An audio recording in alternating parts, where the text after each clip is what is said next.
Hi hello family, ಎಲ್ಲರಿಗೂ ಅಮ್ಮಾಸ್ ರುಚಿ ಚಾನಲ್ಗೆ ಸ್ವಾಗತ. ಇವತ್ತಿನ ವಿಡಿಯೋನಲ್ಲಿ ತುಂಬ ಸ್ಪೆಷಲ್ ಆಗಿ ಈರುಳ್ಳಿ ಹಾಗೆ ಬೆಳ್ಳುಳ್ಳಿ ಎರಡೂ ಕೂಡ ಬಳಸ್ದೆ ತುಂಬ ರುಚಿಯಾಗಿ ಈ ಒಂದು ಸ್ಪೆಷಲ್ ಪಲಾವ್ ರೆಸಿಪಿನ ಮಾಡಿ ತೋರಿಸ್ತಾ ಇದ್ದೀವಿ.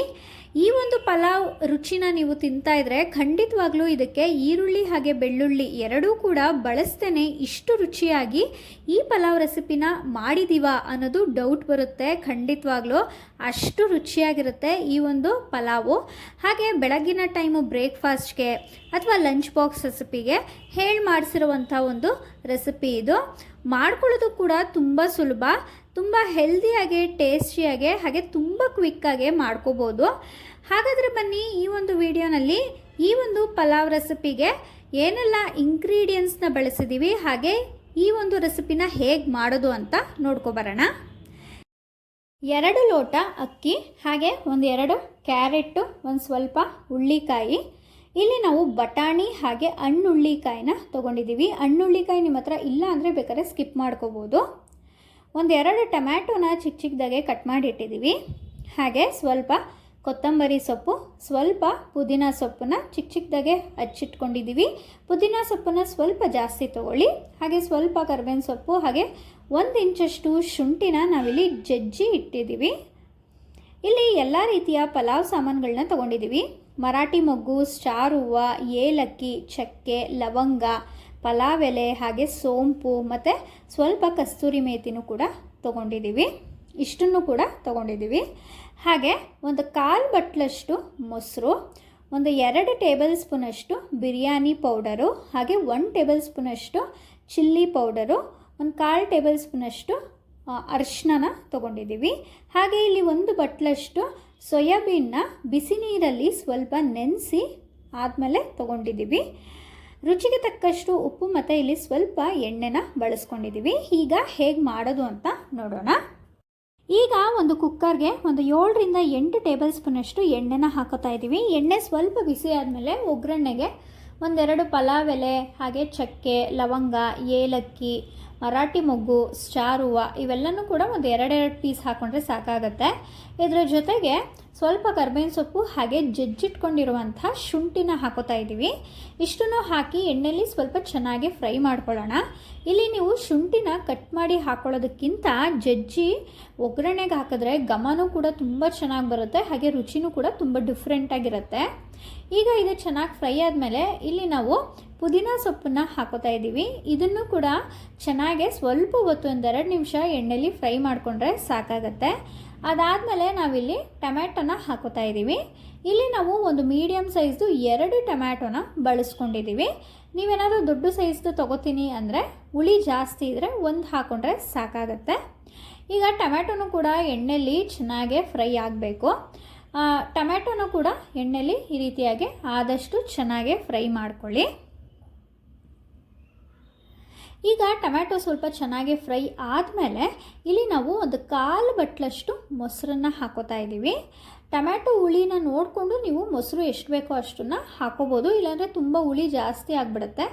ಆದ್ದರಿಂದ ಟೊಮ್ಯಾಟೊನೂ ಕೂಡ ಹಾಕಿ ಮೊಸರನ್ನು ಕೂಡ ಹಾಕಿ ಇದನ್ನು ಚೆನ್ನಾಗಿ ಫ್ರೈ ಮಾಡ್ಕೊಂಡ್ಮೇಲೆ ಇಲ್ಲಿ ನಾವು 1-2 ಟೇಬಲ್ ಸ್ಪೂನಷ್ಟು ಬಿರಿಯಾನಿ ಪೌಡರು, 1 ಟೇಬಲ್ ಸ್ಪೂನಷ್ಟು ಚಿಲ್ಲಿ ಪೌಡರು, ಹಾಗೆ 1/4 ಟೇಬಲ್ ಸ್ಪೂನಷ್ಟು ಅರಿಶಿನ ಹಾಕ್ಕೊಂಡು ಚೆನ್ನಾಗಿ ಫ್ರೈ ಮಾಡ್ಕೋತಾ ಇದ್ದೀವಿ. ಹಾಗೆ ಇದ್ರ ಜೊತೆಗೆ ರುಚಿಗೆ ತಕ್ಕಷ್ಟು ಉಪ್ಪನ್ನು ಕೂಡ ಹಾಕೋತಾ ಇದ್ದೀವಿ. ಇಲ್ಲಿ ನೀವು ಚಿಲ್ಲಿ ಪೌಡರ್ ಹಾಕೋಬೇಕಾದ್ರೆ ನಿಮ್ಮ ಖಾರಕ್ಕೆ ಅನುಗುಣವಾಗಿ ನೋಡಿಕೊಂಡು ಹಾಕೊಳ್ಳಿ. ಇಷ್ಟನ್ನು ಕೂಡ ಹಾಕಿ ಚೆನ್ನಾಗಿ ಫ್ರೈ ಮಾಡ್ಕೊಂಡ್ಮೇಲೆ ಇಲ್ಲಿ ನಾವು ಸೋಯಾಬೀನ್ನ ಹಾಕಿ ಇದನ್ನು ಕೂಡ ಚೆನ್ನಾಗಿ 5 ನಿಮಿಷಗಳ ಕಾಲ ಫ್ರೈ ಮಾಡ್ಕೋತಾ ಇದ್ದೀವಿ. ಯಾಕೆಂದರೆ ಸೋಯಾಬೀನ್ಗೆ ಆ ಒಂದು ಉಪ್ಪು ಖಾರ ಚೆನ್ನಾಗಿ ಹಿಡಿಬೇಕು, ಆಗಲೇ ತುಂಬ ಚೆನ್ನಾಗಿರುತ್ತೆ. ಅದಾದಮೇಲೆ ಇಲ್ಲಿ ನಾವು ಎಲ್ಲ ರೀತಿಯ ತರಕಾರಿಗಳನ್ನ ಹಾಕೋತಾ ಇದ್ದೀವಿ. ಹುಳ್ಳಿಕಾಯಿ, ಕ್ಯಾರೆಟು, ಹಾಗೆ ಬಟಾಣಿ ಇವೆಲ್ಲನೂ ಕೂಡ ಹಾಕೋತಾ ಇದ್ದೀವಿ. ಬೇಕಾದರೆ ನೀವು ಬೇರೆ ರೀತಿಯ ತರಕಾರಿಗಳನ್ನ ಕೂಡ ಹಾಕೋಬೋದು. ಹೂಕೋಸು ಈ ರೀತಿಯಾಗೂ ಕೂಡ ನೀವು ಹಾಕೋಬೋದು. ಕ್ಯಾರೆಟು, ಹುಳ್ಳಿಕಾಯಿನೇ ಹಾಕೋಬೇಕು ಅನ್ನೋದು ಏನಿಲ್ಲ. ಒಬ್ಬೊಬ್ಬರು ಗೆಡ್ಡೆಕೋಸನ್ನು ಕೂಡ ಹಾಕೋತಾರೆ. ಎಲ್ಲ ರೀತಿಯ ತರಕಾರಿಗಳನ್ನೂ ಕೂಡ ನಿಮ್ಗೆ ಇಷ್ಟ ಆಗುವಂಥದ್ದನ್ನ ಹಾಕೋಬೋದು. ಹಾಕ್ಕೊಂಡು ಕ್ಲೀನಾಗಿ ಚೆನ್ನಾಗಿ ಮಿಕ್ಸ್ ಮಾಡ್ಕೊಳ್ಳಿ. ಎಲ್ಲದಕ್ಕೂ ಕೂಡ ಚೆನ್ನಾಗಿ ಒಂದು ಮಸಾಲೆ, ಉಪ್ಪು ಖಾರ ಎಲ್ಲ ಕ್ಲೀನಾಗಿ ಹಿಡೀಲಿ. ನೋಡಿ ಈ ರೀತಿಯಾಗಿ ಆದಷ್ಟು ಚೆನ್ನಾಗೆ ಮಿಕ್ಸ್ ಮಾಡಿ ಇದನ್ನು ಒಂದು 5 ನಿಮಿಷ ಹಾಗೆ ತಟ್ಟೆ ಮುಚ್ಚಿ ಬಿಟ್ಟು ಬೇಯಿಸ್ಕೋಬೇಕಾಗತ್ತೆ ತರಕಾರಿಗಳನ್ನ. ಅದಾದಮೇಲೆ ನಾವಿಲ್ಲಿ ನೀರನ್ನು ಹಾಕೋತಾ ಇದ್ದೀವಿ. 2 ಲೋಟ ಅಕ್ಕಿಗೆ 4 ಲೋಟದಷ್ಟು ನೀರನ್ನು ನಾವಿಲ್ಲಿ ಹಾಕೋತಾ ಇದ್ದೀವಿ. ನೀರು ಹಾಕಿದ್ಮೇಲೆ ಇದು ಚೆನ್ನಾಗಿ ಕುದಿ ಬರಬೇಕು. ಇದು ಚೆನ್ನಾಗಿ ಕುದಿ ಬಂದ ಮೇಲೆ ನಾವು ಅಕ್ಕಿನ ತೊಳೆದು ಹಾಕೋಬೇಕಾಗತ್ತೆ. ಅಕ್ಕಿನ ಕ್ಲೀನಾಗೆ ತೊಳೆದು ನಾವಿಲ್ಲಿ ಹಾಕೋತಾ ಇದ್ದೀವಿ. ನಿಮಗೇನಾದರೂ ಅರ್ಜೆಂಟಾಗಿ ಆಗಬೇಕು ಅಂದಾಗ ನೀವು ಬೇಕಾದರೆ ಬಿಸಿ ನೀರನ್ನು ಕಾಯಿಸ್ಕೊಂಡು ಹಾಕೋಬೋದು, ಇಲ್ಲಾಂದರೆ ಬೇಕಾದ್ರೆ ತಣ್ಣೀರನ್ನು ಕೂಡ ಹಾಕೋಬೋದು. ನೀರನ್ನು ಹಾಕಿದ್ಮೇಲೆ ಇದನ್ನು ಚೆನ್ನಾಗಿ ಮಿಕ್ಸ್ ಮಾಡ್ಕೊಳ್ಳಿ. ಮಿಕ್ಸ್ ಮಾಡಿ ಇದನ್ನು ಕೂಡ ಚೆನ್ನಾಗಿ ಕುದಿ ಬರೋ ತನಕನೂ ಕೂಡ ಬಿಡಬೇಕಾಗತ್ತೆ. ಅಕ್ಕಿ ಹಾಕಿದ್ಮೇಲೆ ಈ ರೀತಿ ಚೆನ್ನಾಗಿ ಕುದಿ ಬಂದಮೇಲೆ ನಾವು ಮುಚ್ಚಳನ ಕ್ಲೋಸ್ ಮಾಡೋದ್ರಿಂದ ಚೆನ್ನಾಗಿ ಉಪ್ಪು ಖಾರ ಮಸಾಲೆ ಎಲ್ಲ ಕ್ಲೀನಾಗಿ ಹಿಡ್ದಿರುತ್ತೆ. ಆದ್ದರಿಂದ ಈಗ ನೋಡಿ ಇದು ಚೆನ್ನಾಗಿ ಕುದಿ ಬರ್ತಾ ಇದೆ. ಈಗ ಇದಕ್ಕೆ ಸ್ವಲ್ಪ ಕಸ್ತೂರಿ ಮೇಥಿ, ಸ್ವಲ್ಪ ಕೊತ್ತಂಬರಿ ಸೊಪ್ಪು ಹಾಕಿ ಚೆನ್ನಾಗಿ ಮಿಕ್ಸ್ ಮಾಡ್ಕೊಳ್ಳೋಣ. ಈಗ ನೀವು ಟೇಸ್ಟ್ ನೋಡ್ಕೋಬೋದು. ಏನಾದರೂ ಉಪ್ಪು ಖಾರ ಕಡಿಮೆ ಆಗಿದ್ರೆ ಬೇಕಾದ್ರೆ ಅದನ್ನು ಕೂಡ ಸ್ವಲ್ಪ ಹಾಕೋಬೋದು.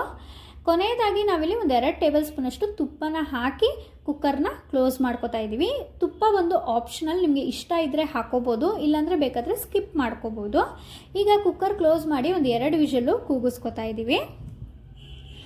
ಇದು ಒಂದು 2 ವಿಷಲ್ ಬಂದ ಮೇಲೆ ನಾವು ಇಲ್ಲಿ ಕುಕ್ಕರ್ನ ಓಪನ್ ಮಾಡ್ತಾ ಇದ್ದೀವಿ. ನೋಡ್ತಾ ಇರ್ಬೋದು ಕ್ಲೀನಾಗಿ ಗಾಳಿ ಹೋಗಿದೆಯಾ ಅಂತ ನೋಡಿಕೊಂಡು ಓಪನ್ ಮಾಡ್ತಾ ಇದ್ದೀವಿ. ನೋಡಿ ಮಸಾಲೆ ಒಂದೇ ಕಡೆ ಉಳ್ಕೊಳ್ದೇನೆ ತಳದಿಂದನೂ ಕೂಡ ಎಷ್ಟು ಚೆನ್ನಾಗಿ ಮಿಕ್ಸ್ ಆಗಿದೆ ನೋಡಿ. ಆದ್ರಿಂದನೇ ಅಕ್ಕಿ ಹಾಕಿದ್ಮೇಲೆ ಅದು ಚೆನ್ನಾಗಿ ಕುದಿ ಬರಬೇಕಾದ್ರೆ ನಾವು ಕುಕ್ಕರ್ ಕ್ಲೋಸ್ ಮಾಡೋದ್ರಿಂದ ಈ ರೀತಿಯಾಗಿ ಮಸಾಲೆ ತುಂಬ ಚೆನ್ನಾಗಿ ಮಿಕ್ಸ್ ಆಗುತ್ತೆ. ನೋಡಿದ್ರಲ್ಲ ಎಷ್ಟು ಸಿಂಪಲ್ಲಾಗಿ ಒಂದು 10ರಿಂದ 15 ನಿಮಿಷದೊಳಗಡೆ ಈರುಳ್ಳಿ ಹಾಗೆ ಬೆಳ್ಳುಳ್ಳಿ ಬಳಸ್ತೇನೆ ತುಂಬ ವಿಭಿನ್ನವಾಗಿ ಈ ಒಂದು ಪಲಾವ್ ರೆಸಿಪಿನ ಮಾಡಿ ತೋರಿಸಿದ್ದೀವಿ. ನೀವು ಕೂಡ ನಿಮ್ಮ ಮನೇಲಿ ಖಂಡಿತವಾಗ್ಲೂ ಈ ಒಂದು ರೆಸಿಪಿನ ಟ್ರೈ ಮಾಡಿ ನೋಡಿ. ತುಂಬ ಮೈಲ್ಡಾಗಿ ತುಂಬ ಟೇಸ್ಟಿಯಾಗಿ ಬರುತ್ತೆ. ಈರುಳ್ಳಿ ಹಾಕೇ ಇಲ್ಲ ಅನ್ನೋದು ಖಂಡಿತವಾಗ್ಲೂ ಗೊತ್ತಾಗಲ್ಲ, ಅಷ್ಟು ಚೆನ್ನಾಗಿರುತ್ತೆ ಈ ಒಂದು ರೆಸಿಪಿ. ಈ ಒಂದು ರೆಸಿಪಿ ನಿಮ್ಗೆಲ್ಲರಿಗೂ ಇಷ್ಟ ಆಗಿದೆ ಅಂತ ಭಾವಿಸ್ತೀನಿ. ಇಷ್ಟ ಆಗಿದ್ರೆ ಅಮ್ಮಾಸ್ ಕೈರುಚಿ ಚಾನಲ್ನ ಸಬ್ಸ್ಕ್ರೈಬ್ ಮಾಡ್ಕೊಳ್ಳಿ, ಹಾಗೆ ಲೈಕ್, ಶೇರ್, ಕಮೆಂಟ್ ಮಾಡಿ. ಈ ಒಂದು ವಿಡಿಯೋನ ನಿಮ್ಮ ಫ್ರೆಂಡ್ಸ್ ಆ್ಯಂಡ್ ಫ್ಯಾಮಿಲಿಯೊಂದಿಗೂ ಶೇರ್ ಮಾಡಿ. ನೀವು ಕೂಡ ನಿಮ್ಮ ಮನೇಲಿ ಟ್ರೈ ಮಾಡಿ ರೆಸಿಪಿ ಹೇಗೆ ಬಂತು ಅಂತ ಖಂಡಿತವಾಗ್ಲೂ ನಮಗೆ ಕಮೆಂಟ್ ಮೂಲಕ ತಿಳಿಸೋದನ್ನ ಮರಿಬೇಡಿ.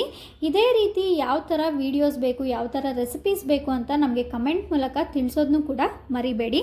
ಈ ಒಂದು ವಿಡಿಯೋನ ನೀವೆಲ್ಲರೂ ಕೂಡ ಕೊನೆಯವರೆಗೂ ನೋಡಿದ್ದಕ್ಕಾಗಿ ಎಲ್ಲರಿಗೂ ತುಂಬ ಹೃದಯದ ಧನ್ಯವಾದಗಳು.